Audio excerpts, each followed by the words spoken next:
সকালবেলা কেমন মেঘ করেছে দেখো, ঘন কালো অন্ধকার করে মেঘ করেছে, টিপটিপ করে বৃষ্টি পড়ছে আর প্রচণ্ড পরিমাণে জোরে জোরে বিদ্যুৎ চমকাচ্ছে। কি ভয় লাগছে গো, কীভাবে কাজ করব, যা বিদ্যুৎ চমকাচ্ছে।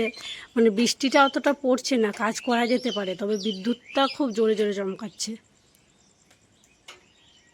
কি জোর যে বিদ্যুৎ চমকাচ্ছে, কোনো রকমে গিয়ে আমি সদর দরজাটা খুললাম, খুলে মারুলিটা দিয়েছি। তারপরে কিন্তু ঝাড়পাট কিছুই দিতে পারিনি, ওইগুলো কিন্তু পড়েই আছে, কারণ শুরু হয়ে গেল বৃষ্টি। কি আর করা যাবে, ঘরে এসে আমি চাটা বানিয়ে নিলাম। তো এখন সবাইকে চা খেতে দেবো। আর এই যে বিস্কুটের প্যাকেটটা দেখছো, রুদ্রর বাবা কালকে নিয়ে এসছে, তবে কৌটোয় রাখবো বলে আমার আর রাখার সময়ই হয়নি। তো আগের বিস্কুট ছিল, ওগুলো আর কি দেওয়া হচ্ছিল, তো ভাবলাম বিস্কুটের প্যাকেটটা খুলে কৌটোর মধ্যে বিস্কুটগুলো রেখে দিই। তাই এই যে কৌটোর মধ্যে রেখে দিচ্ছি। আর আমি যে প্রোটিন পাউডারটা খাই, সেই খালি কৌটো তো অনেক কটা হয়ে গেছে এখন, তো সেই জন্য ওই কৌটোর মধ্যে রাখছি। আর ঠিক যেন তো মাফিক হচ্ছে, মানে এক কৌটো বিস্কুটে এক প্যাকেটই বিস্কুট লাগছে, ঠিকঠাক একদম মাপ। তো যাই হোক, এই যে কৌটোর মধ্যে দেখো রেখে দিলাম। আর হ্যাঁ, একজন কমেন্ট করে জানতে চেয়েছিলে যে তুমি যে প্রোটিন পাউডারটা খাও সেটার নাম কি, তো সেটার নাম হচ্ছে প্রোহ্যান্স। তো যাই হোক, এই যে দেখো এক কৌটো বিস্কুট হয়ে গেল। চলো এবারে সবাইকে চাটা দিয়ে দিই। তোমাদের সাথে কথা বলতে বলতে শুভ সকালটাই বলা হয়নি। তো বন্ধুরা, শুভ সকাল। আশা করছি তোমরা যে যেখানে আছো সকলে ভালো আছো, সুস্থ আছো। বীরভূম জেলার থেকে আমি দৈবকী তোমাদের সকলকে জানাই আমার ব্লগ চ্যানেলে অনেক অনেক স্বাগত আর আমার অনেক অনেক ভালোবাসা। তো ওইদিকে বিস্কুটগুলো কৌটোয় রাখলাম, তারপরে সবাইকে চা দিয়ে দিয়েছি। আর এখন বিদ্যুৎটা যে পরিমাণে চমকাচ্ছিল এখন একটু কমেছে, তাই মনে সাহস নিয়ে চলে এলাম যে না, উঠোনটা ঝাড় দিয়েই দিই। বৃষ্টি হচ্ছিল তোমাদেরকে বললাম, তবে খুব যে জোর হচ্ছিল তা নয়, তোমরা তো উঠোন দেখেই বুঝতে পারছো, মানে কাদা হয়ে নেই। তো আমি দেখো মাথায় কাপড়টা নিয়েছি, কারণ টিপটিপ করে বৃষ্টি কিন্তু এখনও পড়ছে। আর উঠোনটা দেখো, দেখে মনে হচ্ছে যেন ঝাড় দেওয়াই ছিল, মানে পরিষ্কার হয়েই আছে।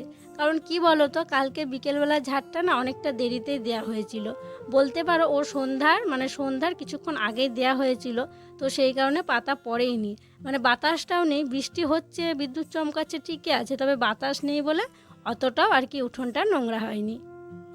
উঠোন ঝাড় দেওয়ার পরেই রুদ্রসোনাকে ঘুম থেকে উঠিয়েছিলাম, তারপরে ওকে ব্রাশ করিয়ে দেওয়া, তারপরে ওকে খেতে দেওয়া, রেডি করানো অনেকটা সময় লাগলো। এই যে দেখো এখন গাড়ি আসার সময় হয়ে গেছে, ওকে নিয়ে যাচ্ছি। আর ছাতা নিয়েছি, কারণ টিপটিপ করে বৃষ্টি পড়ছে। তো এই যে যাওয়ার এই জায়গাটা দেখো, আমাদের বাড়ির সামনেখানটাতে, মানে ওই জায়গায় জানো তো একটা কাঠ মতো আছে, জল যায় ওখানে না, মানে সব সময়তেই কাদা কাদা ভাব হয়ে থাকে। তো অনেক কষ্ট করে আর কি রুদ্র লাফ দিল, আমিও লাফ দিলাম, তারপরে রুদ্রকে দিয়ে এলাম। দিয়ে এসে এই যে উনুন শালের কাজটা পড়ে আছে, উনুন শালের কাজটা করা হয়নি, তাই যে ধামাটা নিয়ে গিয়ে উনুনের ছাইগুলো তুলে নিলাম। উনুন শালের ছাই তুললাম, উনুন শাল লেপলাম। আর এই যে আমার হাতে দেখছো ঝুড়ি, তো আমি এখন এই যে উনুন শালের যে উপর আছে, গোয়াল ঘরের ওপরে যাবো পেঁয়াজ আনতে। তো পেঁয়াজ সেদিনকে নিয়ে আসা হয়েছিল, সব পেঁয়াজ শেষ হয়ে গেছে। কালকে রাত্রে ওই মাছ দিয়ে পেঁয়াজ ভাজা হয়েছিল, তিল বাটা হয়েছিল, তো অনেকটা পেঁয়াজ লেগেছিল। আর এবারে জানো তো আমাদের পেঁয়াজের অবস্থা খুব একটা ভালো নয়। ওই যে যখন চালটা সেই মানে ভেঙে গেছিলো, তখন কিন্তু বৃষ্টির জল পেয়েছিল, অনেকটা পেঁয়াজ কিন্তু নষ্ট হয়ে গেছে। আর জানো এবারে পেঁয়াজের দাম অনেক, আগেরবার আমাদের অনেক পেঁয়াজ ছিল কিন্তু পেঁয়াজের দাম ছিল না। আর এবারে আমাদের পেঁয়াজ নেই, আমাদেরকেই বোধহয় মানে শেষে কিনে খেতে হবে, মানে যখন পেঁয়াজ লাগানোর সময় আসবে তখনই বোধহয় আমাদেরকে কিনে খেতে হবে। তো যাই হোক, পেঁয়াজ করা যাবে। এবার পেঁয়াজ বেশি লাগানোও হয়নি, তাতে আবার নষ্টও হয়ে গেছে, আবার বৃষ্টির জল পেয়ে আরও নষ্ট হয়ে গেছিলো। তো চলো যাই দেখি, খুঁজে নিয়ে আসি, মানে পেঁয়াজ আছে বেছে বেছে নিয়ে আসতে হবে, মানে অর্ধেক যতটা পেঁয়াজ আছে অর্ধেকটা খারাপ আছে। তো এই যে চার্জার লাইট নিয়েছি, কারণ ওপরে খুব ভয় লাগে জানো তো, আর অন্ধকার অন্ধকার হয়ে আছে। চার্জার লাইট জ্বালিয়ে এক ঝুড়ির মতো পেঁয়াজ নিয়ে আসবো, ওটা এখন 4-5 দিন আর কি হবে। চলো টিফিনটা খুলি।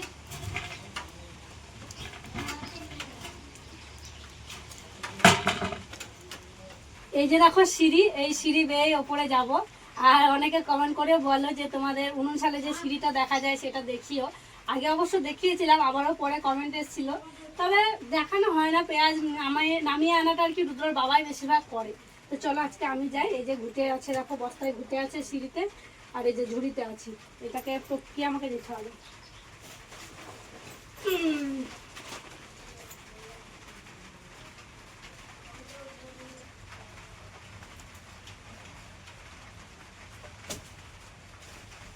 এই যে দেখো এখানে পেঁয়াজ রাখা হয়েছে, আর দেখো এই যে কত পেঁয়াজ, এই যে কিচ্ছু না, মানে ভিতর ফাঁপা, পেঁয়াজের ভিতরে কিছুই নেই, এরকম অনেক আছে।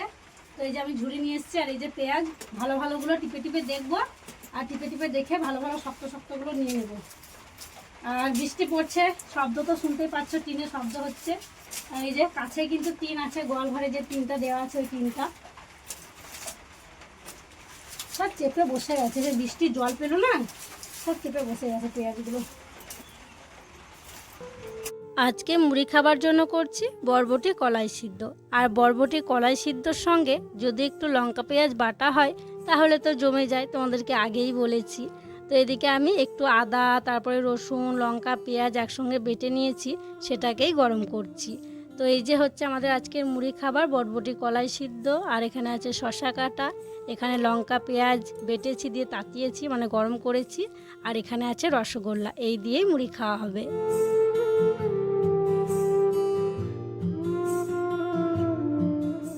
খাওয়া দাওয়া করে বাসনপত্রগুলো ধুয়ে রেখে আমি সবজি কাটতে বসছিলাম, তখনই মাসি বলল যে আজকে একটু কুমড়োর শাক করো। কুমড়োর শাক দেখছি তোমাদের এখানে চারপাশে হয়ে আছে, দেখেই পুরো লোভ লাগছে। আর এমনিতে তো আমরা গ্রামের মানুষ, কুমড়োর শাক আমরা প্রায়ই খাই, কিন্তু মাসিদের শহরে বাড়ি, আর শহরের মানুষরা যদি গ্রামে আসে তাহলে কিন্তু এই শাক সবজি, কুমড়োর শাক এগুলো দেখে কিন্তু বেশ লোভ হয়, তারা আর কি খেতে যায়। তো মাসি বললো আজকে একটু কুমড়োর শাক করো, তো বললাম ঠিক আছে করব। তো মাসি আগে এসেছিলো কুমড়োর শাক কাটার জন্য, দিয়ে কাকিমাকে বলেছে, কাকিমা আর কি কেটে দিল।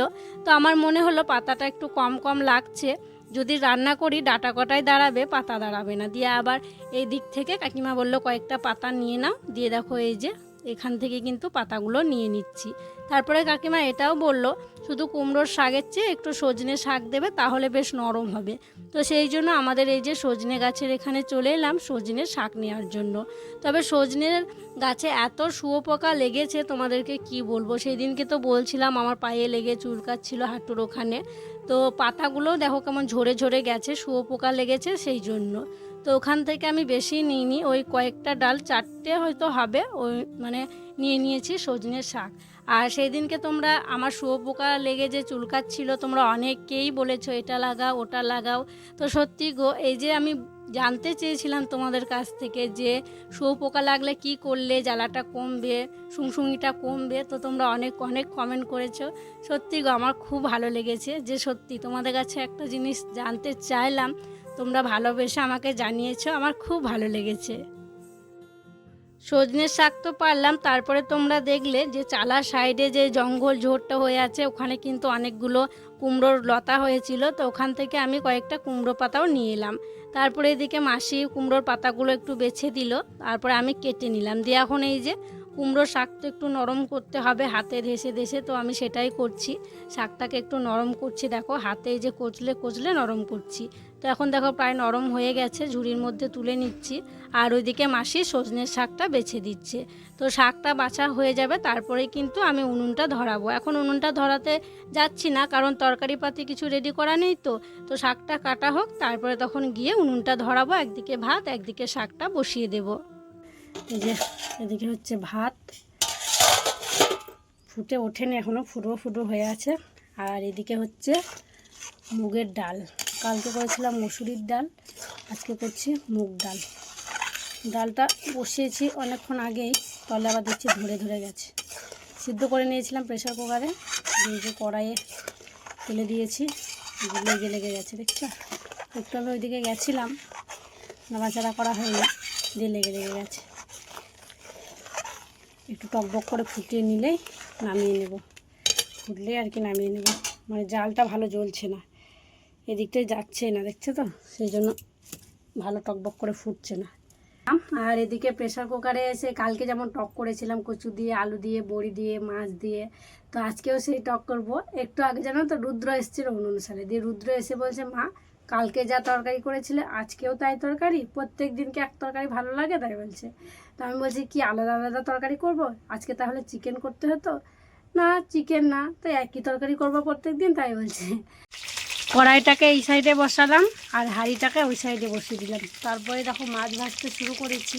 আর আজকে 2 রকমের মাছ আছে, ছোটো মাছ আর বড় মাছ। তো এই যে দেখো 3টে মাথা আগে দিয়ে দিয়েছি, মাথাগুলোকে আগে ভেজে নিচ্ছি, তারপরে পিসগুলোকে ভেজে নেব। আর এই যে এখানে আছে আরও যেগুলো ভাজতে আছে সেগুলো, ওই কটা ভাজা হোক, তারপরে তখন এগুলোকেও ভেজে নেব। আর আজকে মাছটা সর্ষে দিয়ে রান্না করব। কালকে এমনি ঝাল দেওয়া হয়েছিল, কালকে সর্ষে বাটা দিইনি, আজকে একটু সর্ষে বাটা দেব। এখন আমার রান্নাবান্না কমপ্লিট হয়ে গেছে। রান্নাবান্না সেরে হাঁড়ি কড়াইটা ভিজিয়ে রেখে ঘরে গেছিলাম উনুন শালে ন্যাতা দিতে। উনুন শালটা ন্যাতা দিলাম, তারপরে দেখো পুকুর ঘাটে চলে এলাম হাঁড়ি কড়াইগুলো মেজে নেওয়ার জন্য। হাঁড়ি কড়াই আছে, তার সাথে প্রেসার কুকার আছে, ওই যে মাছ ছিল, ওই টিফিন বাটিটা ছিল, তারপরে একটা থালা, ছাড়াশি, খুন্তি, এগুলো তো থাকেই। তো প্রথমে হাঁড়িটা মাজতে শুরু করলাম। আর পুকুরের জলটা দেখো অনেকটাই কিন্তু বেড়ে গিয়েছে। সকাল থেকে একবারও পুকুর ঘাট দেখানো হয়নি, তাই জলটা তোমাদেরও দেখা হয়নি। তো এই পর্যায়ে মানে জলটা ঠিকঠাকই আছে। দেখো বসার জায়গাটাও কি সুন্দর পেয়েছি, আর হাতের কাছে জলটাও পাচ্ছি। তবে আজকে জানো তো আমার শরীরটা কেমন একটা করছে, খুবই গরম লাগছে। মানে আজকে রোদ নেই খুব একটা, তাও মানে কেমন শরীরটা আনচান করছে, মনে হচ্ছে যেন জলেই আমি বসে থাকি। তো যাই হোক, ওইদিকে হাঁড়িটা মাজা হলো, তারপরে এই যে কড়াইটাও মেজে নিচ্ছি। আর হ্যাঁ, একজন কমেন্ট করে বলেছো তোমার ভিডিও আমার খুব ভালো লাগে, অনেক কবার প্লিজ প্লিজ লিখেছো যে আমার নামটা নিও, আমার নাম রিনা। এই যে রিনা, তোমার নামটা নিয়ে নিলাম, আর তোমাকে আমার অনেক অনেক ভালোবাসা জানাই গো। আর একজন কমেন্ট করে বলেছো যে আমার মেয়ের নামটা নিও, মেয়ের নাম রূপকথা। এই যে রূপকথা, তোমার নামটা নিয়ে নিলাম, তুমিও খুব ভালো থেকো। তো যাই হোক, তোমাদের সাথে কথা বলতে বলতে আমার হাঁড়ি কড়াই বাসনপত্র সব কিছুই মাজা হয়ে গেল। হাঁড়ি কড়াইগুলো মেজে নিয়ে এসে সবাইকে খেতে দিতে শুরু করেছিলাম। আর সকাল থেকে তোমরা দিদিকে দেখতে পাওনি, কারণ ভাগ্নির আজকে পরীক্ষা ছিল। দিদি ভাগ্নিকে নিয়ে স্কুলে গেছিল। ভাগ্নির আজকে পরীক্ষা শেষ হলো, আর রুদ্রর আজকে থেকে পরীক্ষা শুরু হলো। আর হ্যাঁ, আগের দিনের ভিডিওটা কমেন্ট করে একজন জানতে চেয়েছিলে যে কী বারের ভিডিও।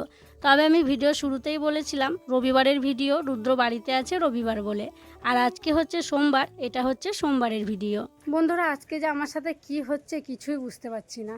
মানে ওই ধরো 11টা থেকে না আমার শরীরটা আর কি কেমন করছে। আজকে শরীরটা আমার খুব আনচান করছে, মানে মনে হচ্ছে যেন আজকে আমার খুবই বেশি বেশি গরম লাগছে। কেন যে এমনটা হচ্ছে মানে বুঝে উঠতেই পারছি না। মানে রান্না করতে করতে মনে হচ্ছিল যেন কখন আমি রান্নাবান্নাটা সেরে উনুন শাল থেকে উঠে গিয়ে ফ্যানের বাতাসে বসবো। তাড়াহুড়ো করে তো কাজগুলো করলাম, বুঝতেই পারছো বাড়িতে আত্মীয় স্বজন এসছে, একটু তো কাজ বাড়বেই, তাই না? তো কি হয়েছে, খাওয়া দাওয়া করলাম, খাওয়া দাওয়া করে আমি একটু গাটা ধুলাম। মানে খাওয়া দাওয়ার পর শরীরটা আমার কেমন করে উঠেছিল, এত আনচান করছিল, মানে এত আনচান আমার কোনো দিনই করে না জানো তো। মানে এই সময়টাই কোনো দিন গা আমি ধুই না বলতে পারো। ওই যদি বিকেলবেলায় উঠোন ঝাড়ু দিই, দিয়ে খুব যদি ঘেমে যায়, গরম লাগে, তখন ধুই।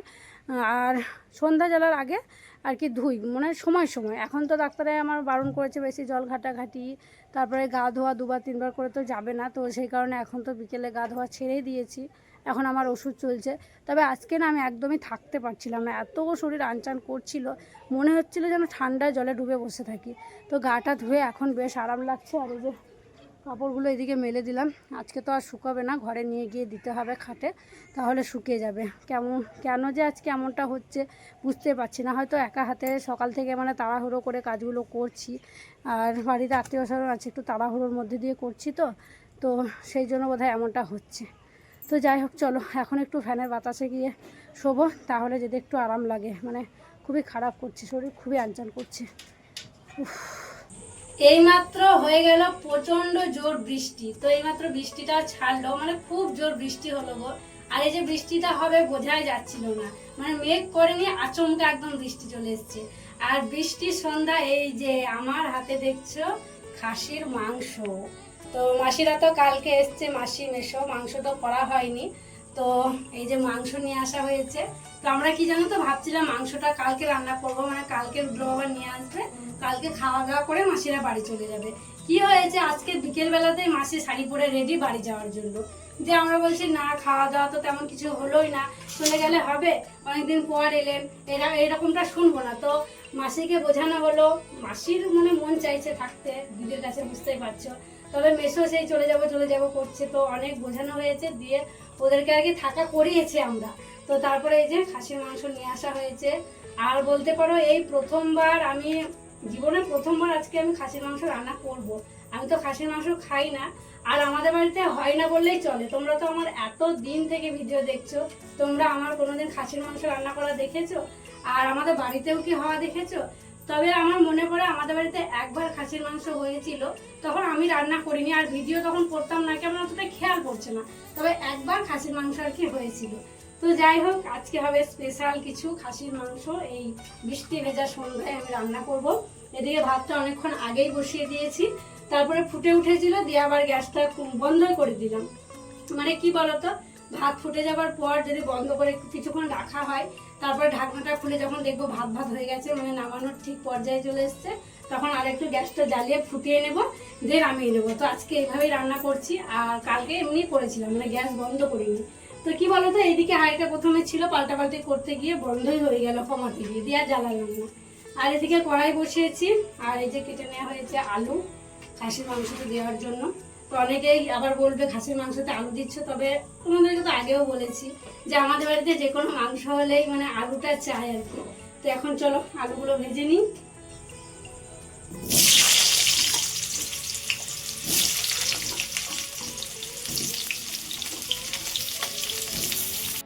আর এইদিকে আমার ছেলের কাণ্ড দেখো, ও এইমাত্র এলো, জানো তো, কড়াইয়ের আওয়াজ পেয়েছে, যে এসে বলছে একটু ধুয়ে দিতে হবে, যে এসে বলছে মা কি করছো? তো আমি বলছি মাংসর আলু ভাজছি। যে ও কিচ্ছু বললো না, আমাকে দৌড়ে ঘরে চলে গেল, ঘরে গিয়ে এই যে বাটি নিয়ে এলো। আমি বুঝতে পেরেছি ও যখন জিজ্ঞাসা করে দৌড়ে গেল, ও ঠিক বাটি আনতে গেছে। মানে যখনই মাংস করা হবে, যখন আলুটা মোটা মোটা করে ভাজা হবে, তখন ওর ওই আলুর 2 পিস লাগবে। আমরা বললি যে ভিতরে কাঁচা কাঁচা হয়ে থাকবে, খেও না খেও না, ওর যে কি ভালো লাগে ওই মাংসের আলু, খুব ভালো লাগে। হ্যাঁ, তো এখনো ভাজা হয়নি, ওকে বললাম একটু দাঁড়াও, ভাজা হোক তখন তোমাকে ডাকবো। যাও এখন ঘরে যাও, বাড়িতে একটু ধুয়ে নেবো, ঘরে গিয়ে বসো, হবে তখন তোমার জন্য তুলে রাখবো, ঠিক আছে?